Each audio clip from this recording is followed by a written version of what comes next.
আমি প্রত্যন্ত একটি গ্রামের মধ্যে এই বৌদির সাথে এদের মাঝে তার সাথে আমার অনেক দিনের রিলেশান। আমি একটা ব্যবসা করি, তো ওই ব্যবসার খাতিরে ওই বৌদির সাথে অনেক দিনের আলাপ আছে আমার। তো বৌদির বাড়িতে কোনো দিন আসা হয় না, তা আমি ওই ছেলেটা আমাকে ডাকলো, বুঝলেন। তাই আমি মনে করলাম যে ডাকলো যাই তো একটু। এসে দেখছি এই যে দুটো ভাই, দেখুন এই দুটো ভাই জন্মের থেকে, না বৌদি, জন্মের থেকে এরা হ্যান্ডিক্যাপ। তাই দেখুন কি সুন্দর দেখতে, মুখশ্রী থেকে শুরু করে সবটাই এদের সুন্দর। তা ঠাকুরের কি মানে ইয়ে দেখুন, কি বলবো। তো দুটো ভাই এরমভাবে বিকলাঙ্গ হয়ে গেছে, তাই এরা না হাঁটতে পারে না চলতে পারে। তো আমি অশোকদার ব্লগ থেকে মনে করলাম এদের একটি ভিডিও করে আমার বন্ধুদের সামনে তুলে ধরবো।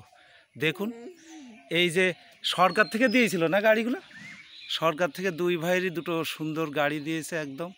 এরা নিজেরা তো ওই গাড়িতেই সারাক্ষণ বসে থাকে, খাওয়াতেও হয় এদের নিজেদের হাতে করে, না ধরেন পায়খানা পেচ্ছাপ থেকে শুরু করে বাথরুম স্নান সব এই গাড়ির উপরেই ওর মা করে দেয়। কত পরিশ্রম দেখুন দুটো বাচ্চাকে নিয়ে। এই বড়টার বয়স কত বৌদি এখন? এই বড়টার বয়স 15 বছর, এই যে দেখছেন এর বয়স 15 আর এর বয়স 12। তো দুটো ভাই দেখুন, এদের দেখলে কেউ মনে করবে যে এরা হাঁটতে পারে না চলতে পারে না।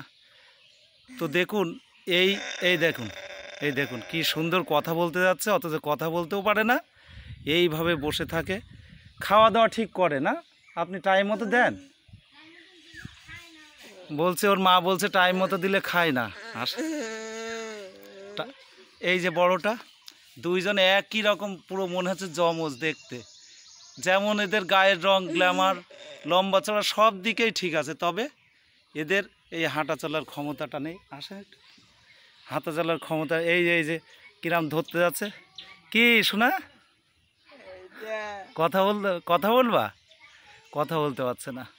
তো দেখুন বন্ধুরা, এই দৃশ্যটা আমি ভাবলাম আপনাদের সামনে তুলে ধরবো। এই যে ওদের মা এসে ওই পেছনে যান বৌদি, ওইখানটায় যান, এই মাঝখানে যান, দুইজনের মাঝখানে যান। হ্যাঁ আপনি যান তো, কি যান যান।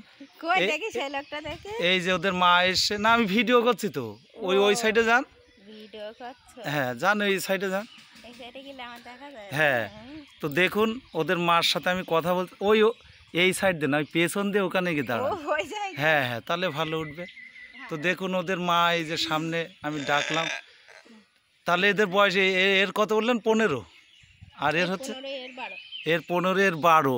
তো দেখুন বন্ধুরা ওর মার কেমন পরিশ্রম হয়। এই দুটো বাচ্চা লালন পালন করা, ছোটোর থেকে একদম এইভাবে ওরা হাঁটাচলা কোনোটাই করতে পারে না। এবার সরকারি সমর্থনে এই দুটো গাড়িরা পেয়েছে, ওই গাড়ির উপরেই সারা দিন রাত বসে থাকে। আর মা পায়খানা করানো সবটাই টাইম মতো করাতে হয়, কখন করতে হয় করে আপনি জানেন সব। হ্যাঁ আর দাদাও তো দেখভাল করে এদের। হ্যাঁ